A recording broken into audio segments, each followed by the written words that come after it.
Jay-Z, you being real close to him at one point, how you feel about what he's being accused of?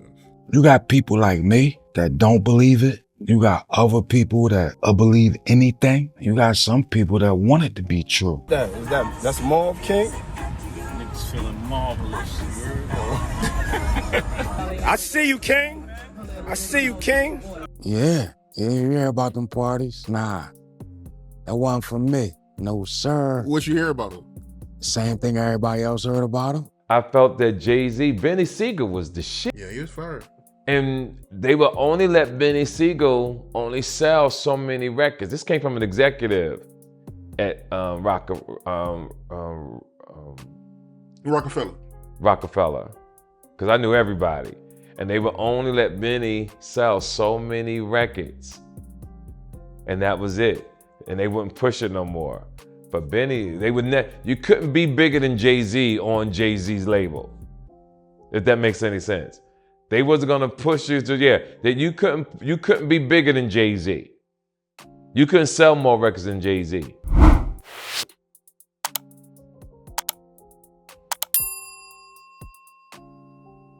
There's a storm brewing in hip-hop, and it's not just another rap beef. This time, it's legal, it's federal, and it could take down some of the biggest names the culture has ever known. Right now, all eyes are on Sean Diddy Combs, once known as the mastermind mogul behind Bad Boy Records, the man who threw the wildest parties and launched the careers of legends. But today, Diddy's legacy is crumbling, and according to insiders, he may be getting ready to pull the entire house down with him. Because as lawsuits pile up and federal investigations close in, rumors are flying that Diddy is ready to become a government informant to save himself from life in prison. And if those rumors are true, the fallout could be catastrophic, especially for one of his oldest industry friends, Jay-Z. See, Diddy isn't just facing accusations of assault. He's allegedly being looked at by federal authorities for a pattern of criminal behavior stretching back decades, including trafficking, blackmail, and even connections to more sinister underground activity. But here's where it gets worse. Whispers in the legal world suggest that Diddy has been offered a deal. Cooperate, name names, and maybe, just maybe, avoid dying behind bars. And according to some sources, the biggest name on that alleged snitch list? Jay-Z. Yes, that Jay-Z. The billionaire rapper, Roc Nation mogul, husband to Beyonce, and longtime collaborator with Diddy. If Diddy flips, it's not just his enemies who should be worried. It's his friends. Or, more accurately, the people who used to be his friends. Because lately, the loyalty is gone. One major sign came when Jay-Z had his lawyer publicly distance him from Diddy, claiming there was no real friendship there, that it was all business, and denying any knowledge of Diddy's alleged crimes. That statement reportedly hit Diddy like a knife to the back. After decades of partying together, performing side by side, and building their empires in parallel, Jay just walked away. And for Diddy, a man known for keeping score, that betrayal may have been the final straw. Sources say he now feels abandoned by the very industry he helped shape. And if he's going down, he's not going alone. Enter Beanie Sigel. The Philadelphia rap legend and former Rockefeller soldier just reignited. This powder keg with a bone-chilling warning, "Jay better run." That's not a throwaway line. That's a man who's been burned, who's seen things behind the scenes, and who knows what Diddy might be holding in the vault. Beanie is implying that Diddy has deep, damning knowledge about Jay's past. Things from the 90s and early 2000s that never made the headlines but were whispered about in studio hallways and private jets. And according to Beanie,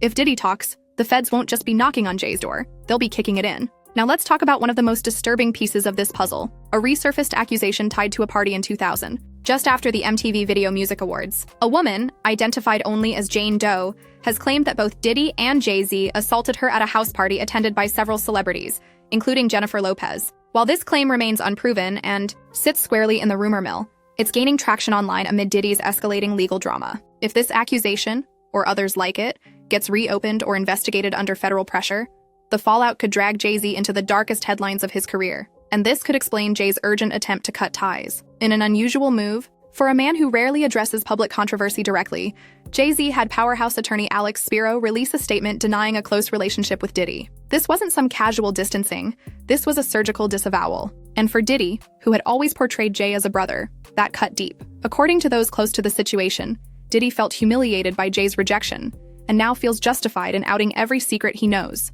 not just about Jay, but about the entire elite circle that's turned its back on him. But the tension between Jay-Z and Beanie Sigel goes far deeper than just guilt by association. Beanie has never forgotten how Jay left him hanging during his own federal case in the early 2000s. When Beanie was facing serious charges, gun possession, attempted murder, he expected support from the Rockefeller family he'd risked his life for. Instead, when the judge asked Jay if he'd take responsibility for Beanie's whereabouts if released on monitoring, Jay famously looked down and said, "No." That moment shattered their bond. Beanie has said it was the most painful betrayal of his life.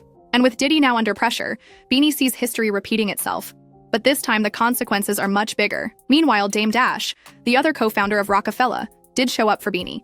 He stood by him in court. He gave public support. He even picked him up from prison personally. Looking back, Beanie says Dame was always more loyal and more invested in his future. He regrets staying neutral in the Rockefeller split, saying he now sees Jay-Z as a self-preserving businessman who used others when it served him and vanished when it didn't. But the betrayal didn't stop there. Beanie also claims that Jay-Z deliberately sabotaged his career, blocking outside deals, creating in-house competition by releasing his own albums alongside Beanie's, and limiting the label's push behind state property. Beanie was acting in films, building a clothing line, and still wasn't getting the support his hustle deserved. Jay, it seems, wanted Beanie close enough to benefit from, but never far enough to outgrow him. This wasn't mentorship. This was management by manipulation. All of that boiled over in 2009, when Beanie dropped a scathing diss track called "What You Talkin' About?", targeting Jay-Z directly. In the song, he accused Jay of exploiting his street reputation for credibility and then abandoning him the second things got risky. Beanie even alleged that Jay had spread false rumors about him planning an attack at a Philly concert, prompting Jay to bring in excessive security. Beanie says those rumors came from Jay's own people. Strategic sabotage designed to paint him as a threat and justify cutting him off. Jay-Z, ever the media-savvy mogul, brushed off the diss and mocked Beanie's grievances in interviews. He pointed to Beanie's Bentleys and past record deals, sarcastically asking what more he could have done. But Beanie wasn't talking about material gifts. He was talking about trust, loyalty, and the invisible strings that came with those, so-called opportunities. In his eyes, Jay's help was never free. It was conditional, strategic, and always in service of Jay's own empire. And now, with Diddy reportedly sitting on a treasure trove of secrets that could trigger federal investigations, reopen cold cases, and destroy reputations, the spotlight is once again on Jay-Z. Beanie Sigel says it plainly. Jay made the wrong enemies, and if Diddy decides to cooperate, the consequences could shake the entire foundation of modern hip-hop. But the question now becomes, how far is Diddy really willing to go to save himself? If these reports are true, and he's genuinely preparing to cooperate with federal authorities, then we're looking at a historic unraveling of trust at the top of the hip-hop food chain. Diddy built an empire on loyalty, image, and control, but under pressure, the same empire might turn into a confession booth. Because when your back is against the wall and you're staring at life in prison, the only currency left is information. And Diddy? He's rumored to have decades of dirt on everyone, from artists to executives to label heads who now pretend they barely know him. That brings us right back to Jay-Z. For years, he's walked a tightrope between business mogul and street legend, carefully managing his image while distancing himself from controversy. But the reality is, Jay's early rise wasn't squeaky clean. The streets remember, and the people who were there, like Beanie, like Dame, like Diddy, still have the stories. With federal agents allegedly digging through old files, revisiting party lists, and unsealing long-buried lawsuits, even one of those stories could be enough to set off a chain reaction. Because it's not just about what Jay did. It's about what he knew, who he protected, and how far he was willing to go to maintain his position at the top. And Beanie isn't just sounding the alarm, he's reflecting on his own painful history, with Jay as a cautionary tale. In recent interviews, he's opened up about what he now sees as a pattern of manipulation. He says Jay-Z only lifted people up when it was convenient, and cut them off the second they became a liability. Beanie recalls how he once idolized Jay, calling him a big brother, a role model. But as years passed and the betrayal set in, he came to see Jay not as a brother, but as a businessman first, last, and always. The irony? Dame Dash was the one everyone thought was too emotional, too erratic, too unstable. But in Beanie's eyes, Dame had heart. He showed up when it counted. He saw the long game for his artists. And now, years later, Beanie admits that aligning with Jay was the wrong move. He stayed neutral during the Rockefeller split, hoping both sides could coexist. But in doing so, he lost his footing and his future. Because when you're neutral, in a war, you're not safe. You're just alone. And Jay-Z's playbook hasn't changed. His team still controls the narrative, still releases strategic statements, still leans on powerful lawyers and PR spin. But with Diddy under the gun, that strategy might not work anymore. Because this isn't a rap beef. This isn't a tabloid rumor. This is federal. This is potentially racketeering, criminal enterprise, conspiracy. And if Diddy hands over documents, texts, names, timestamps, if he shows up in court and starts naming who was where and when, then Jay-Z may not be able to distance himself fast enough. And let's not forget, the public is watching differently. Now, the days of sweeping things under the rug are over. The internet doesn't forget. Resurfaced interviews, shady business deals, mysterious party guest lists, all of it is being re-examined under a microscope. People are connecting dots that used to go unnoticed. And if the allegations tied to that 2000 party gain new traction under this legal spotlight, Jay-Z may be forced to answer for things he's avoided for over 2 decades. And the scariest part? This might just be the beginning. Because once one domino falls, more people start talking. Survivors, insiders, assistants, former friends, they all suddenly have stories to tell. And if they feel the walls closing in on Diddy, they may speak up to protect themselves too. This could easily spiral into a wave of testimony that not only reshapes how we view these icons, but holds them legally accountable in a way we've never seen before. Jay-Z might be hoping that the fame, the fortune, and the flawless branding will protect him. But fame doesn't stop subpoenas. Money doesn't stop sealed cases from being reopened. And power doesn't mean much when your so-called allies start flipping. Beanie Siegel's warning wasn't just emotional, it was strategic. He's been on the inside. He knows how the industry works.